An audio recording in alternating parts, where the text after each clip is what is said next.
Manifesting your specific person and your life in this case, it's so easy because you're the only one that gets to decide how your life is going to be. You're the only one calling the shots. And when you decide your destiny, when you say, this is what I'm going to experience, I'm going to experience being wealthy, I'm going to experience having my specific person crazy in love with me, marriage, kids, or whatever it is that you want to manifest, you are the only one deciding this.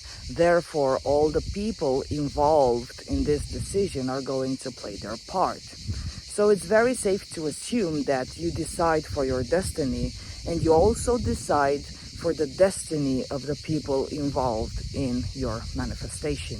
Now, manifesting a specific person is very easy because you are not actually forcing anyone against their free will. You're not forcing them to choose you, but you're rather choosing yourself, and they just reflect. Your specific person is just a reflection of your decision, and based on the decision that you made, which stems from the self-idea that you have about yourself, your specific person is going to reflect that. So, let's just say you want to get married and you want to be worshipped, loved, prized. So you have to view yourself as this person. You have to view yourself as a person that is worthy of being worshipped, prized. And it's not even a question about worthiness. I'm sorry for this word, but this is how I can explain it to you. You have to view yourself as worshipped, as prized, in order for your specific person to come and reflect that back to you. You're not actually forcing them to take any action towards you. You're rather claiming who you are, and as a byproduct, your specific person will reflect that and will display behaviors in accordance to your new decision. Now, in a dual world, well, you do have two choices. I either have this, I either am this, or I don't have it, I'm not it. Your specific person can only be two versions: the version that will choose you or the version that won't choose you. So when you make the decision about who you are first, because as source, you have to change yourself in order for your specific person to reflect a different behavior, a different personality.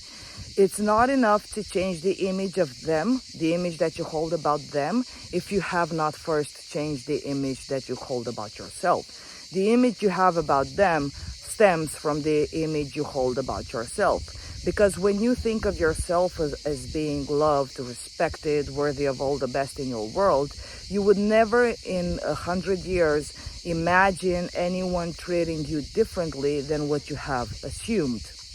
So not only are you deciding for your destiny, you are always deciding for their destiny also. Neville Goddard said, their reality, your SP's reality, is rooted in your reality, and your reality is rooted in God, which is your imagination. And now let's just make a big difference. Imagination is not, is not hallucinating, or imagination is not fantasizing about something. Imagination is awareness. You imagined the world first, and that's why you intermingle in your 3D. So your 3D was never the enemy. Your specific person was never the enemy. And in terms of being God, you never had enemies in the first place. You just unconsciously and unwillingly chose a situation and experience in which you were faced against concepts, against ideas. So you being the one to choose your destiny, it makes the people involved in this decision to cooperate, so to speak. They are willingly cooperating in the manifestation of your decision. They are willingly behaving in the way that you desire. You're not forcing anyone. The only reason I personally say, they have no free will, they're your servants, is because this is the actual truth. Many of you go ahead and put your specific person on a pedestal.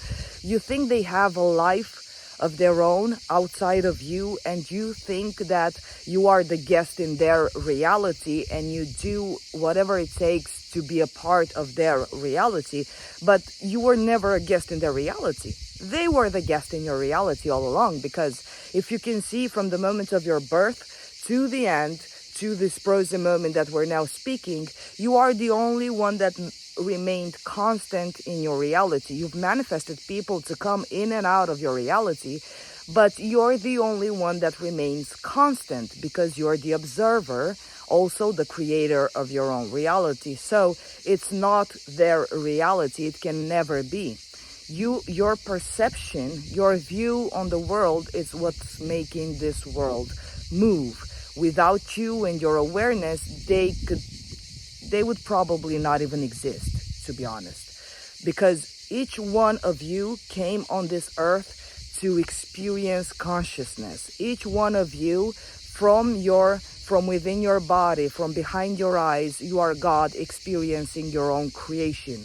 And for many of you that say, let's just set it straight, in my reality, I'm the only God of my reality. In your reality, the ones that observe me, you are God of your reality. I have no ability to influence your reality. You are the only ones that can command your reality. You're the only ones that take control over what's happening next, what happened in the past, and so on and so on, so on. I don't have dominion over your reality because I cannot actually perceive myself as God when you perceive me from behind your eyes. I hope this is clear. So whoever stands in its own body, it's God. Okay, so for me, because I perceive myself in my body, it means that everything that happens in here, out here, not even out here, but everything I perceive to happen, it's me. It's under my control. You will never intermingle with gods in your reality. Our worlds are so separate that we can never intermingle with another God self. I will never intermingle with your reality. We are miles apart, hundreds of years apart. Our reality are separate bubbles that do not intermingle with each other. So if you did have the feeling of guilt or shame that maybe I'm interfering in their reality, be sure that they don't have any reality. Your specific person doesn't have any reality. Everything happens revolving around you. You're the only one the world revolves around. You understand? So as you stay right here and as you can observe, I'm going to say this, I'm going to do this. So I observe my reality. I'm the center of my own reality. And when you're going to do this, you will see that where your mind goes, where your eye goes, it's your observation. You're the observer. That means you're the creator. They cannot be the creator of your reality. Your specific person or anyone in this world cannot be God of your reality, because if they would have been so, you would have had perceived yourself from outside of yourself, from a different body. You understand? You would have looked at yourself from the body, from within the body of your specific person. But you cannot do that, okay?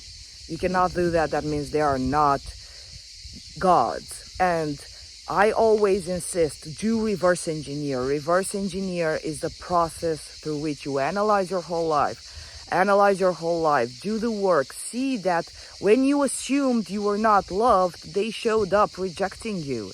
It's easy as that. It's easy peasy. Most of you are so ignorant into taking accountability and responsibility for what happened. We're grown-ups. We're not here to say, no, it's your fault. We're not throwing the ball of responsibility anywhere else, because no one is responsible for what it is in your reality. You're the only one responsible. As soon as you understand this, the faster you can take the reins and consciously create what it is that you desire. So many proof in the past, so many evidence that you are God and they had no free will, but to be enslaved by your assumption and behave in a way that would be the same as the way that you assumed. Your assumptions, it's a fulfilled prophecy. So when I'm saying, I know I'm loved, and even if I don't know I'm loved, I decide I'm loved. I decide I'm chosen. I decide I'm gonna get this. Even using this word in front of your affirmation could help you anxious people or overthinkers out there to aid you in having results. Like, I decide I decide I'm in control. I decide to know that I'm in control. I choose this instead. I don't like this. I choose this instead. But it takes not only courage, but it takes, it takes you to be so tired of your own shit that you would take accountability. And I know it's not fun. I've taken accountability for the most shitty parts that I've manifested in my life. I didn't say it's easy, but I cannot actually blame anyone else. It would mean that I'm not the one in charge. I'm being a slave to what anyone else decides. But you were never a slave. Unless you like being a slave, but unconsciously you will still manifest being a slave. You are God, whether you like it or not, you are God. So choosing your destiny, it's as easy as choosing what do you want to eat? What do I like eating? Do I like eating this? Do I like eating that? You're not eating a food that you don't like by force. So you have to take accountability and realize, and for all those that do have like a guilt feeling towards manifesting your specific person, what does this say about your self-image? So if you feel that manifesting them to love you, it's so bad, that manifesting them to adore you, then you have a very bad and awful idea about yourself. Why would the idea that someone would love you trigger in you this sense of it's wrong to make people love me? That means you assume about yourself you're unlovable. You assume about yourself that you're the worst person ever. You don't deserve love. Therefore, you manifest people not to love you because you think it's a thing of moral high ground of you cannot manifest anyone to love you. Well, you're successfully manifesting them not to love you, so what's the problem? What's the problem in manifesting them to love you? By default, you are unconditional love as God. Unconditional love means, it doesn't mean love everyone unconditional and accept when they reflect some bullshit thinking that you had previously. It doesn't mean forgive them, because what is there to forgive? They are not to be forgiven because they don't even have their own decision. They don't even have their own will to decide anything. So unconditional love is not you being a doormat and loving them unconditional and being a slave to the so-called imaginary needs that they might display, because their needs and their desires are just if they don't resonate with you. So if you don't like, if you don't like fulfilling their needs because it goes against your needs, but you still do it, their needs are just a reflection. Let's say, for example, you wanna commit a relationship, but they reflect the fact that I don't want to be in a relationship with you. I don't love you. I don't want you. I need a time alone. I don't want you. I want her. I want the other person, or I want him. These needs that they display is just a reflection of your inner fears. Otherwise, how would you know that you're the creator of your reality unless they do reflect that back to you? How do you want them to reflect it to you? They reflect it through words, because in your mind you've spoken words. You've spoken the word in your mind. You've declared yourself to be someone unloved, unchosen. Therefore, they have no other choice but to reflect that. So you're manifesting them. You're deciding their destiny, that their destiny is to be with the third party, or their destiny is to be with their wife. From deciding your destiny unconsciously, that I'm not worthy of love, I'm not worthy of receiving this, I'm not worthy of having this experience. And now for everyone out there that is manifesting their specific person, please guys, you're making it all about them. Them. They don't love me, they don't want me, they said this, they said that. When are you even going to focus on yourself? Because to be honest, you are the most valuable entity in this whole world, because the world revolves around you. So you're the one calling the shots. This life is about you, it's not about them. Because if you look at it like this, how many people have you manifested in your whole life? You've manifested like over 1 billion people on this earth. Imagine if you would sit around preoccupying yourself, worrying yourself about 1 billion people. You were not meant to make it about them. It's not them. Your world, your 3D, your imagination doesn't revolve around them. It revolves around you.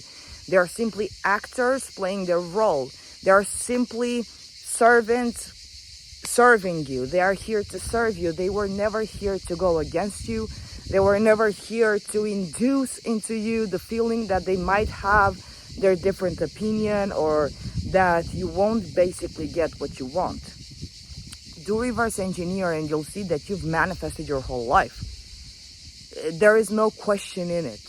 You've done it. Just take the responsibility. Start growing and being an adult, and stop being like a 2-year-old child that says, no, it's not me, it's their fault. I didn't push them, they pushed me.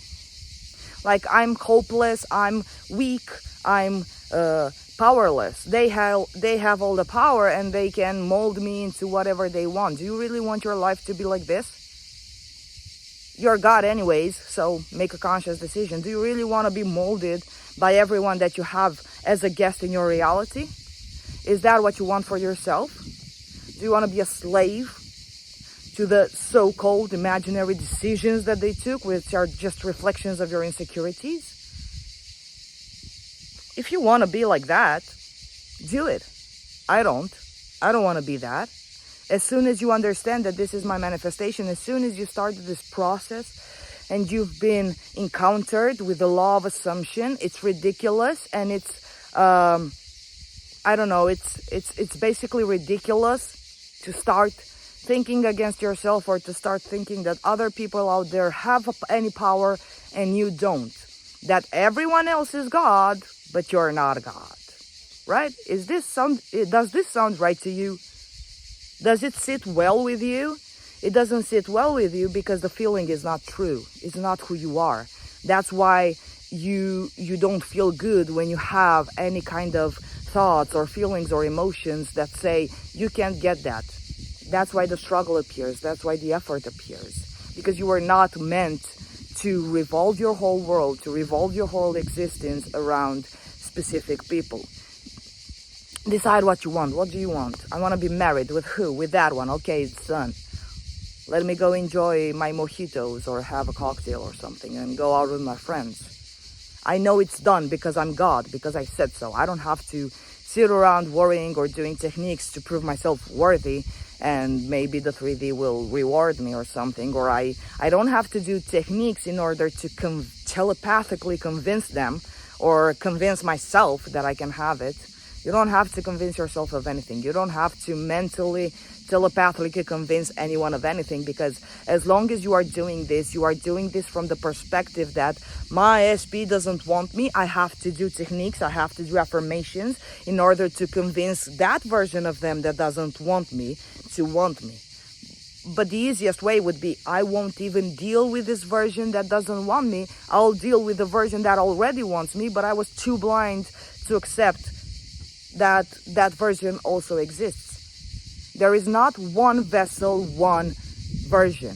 No. There is one vessel, infinite versions, but if we would be to split them into two major categories, it would be one vessel, the version that wants you, the version that doesn't want you. Start entertaining the version that wants you, and you will see that you won't even be in the mood of doing anything, because if they already want you, come on, you've had crushes that wanted you and you couldn't give a fuck about them. Were you doing anything for them to love you and chase you? No. You were just, oh, that fucker loves me, I don't even care about him. He's so desperate for me, he's so obsessed with me. It's so funny that he's obsessed with me. You've had people in your life that you weren't interested in, and they were all over the place, loving you, adoring you, worshiping you. As the person that is worshipped, you are not going to have the same range of feelings as the person that is the worshiper. You might think that when I manifest my specific person, this is all going to be so fabulous. The end outcome, the living in the wish fulfilled, the living in the end, it means you have to see it as something taken for granted. It's normal, okay? So you decide their destiny because you decide your destiny first. Okay, guys? I love you so much. Till next time. Take care. Bye-bye.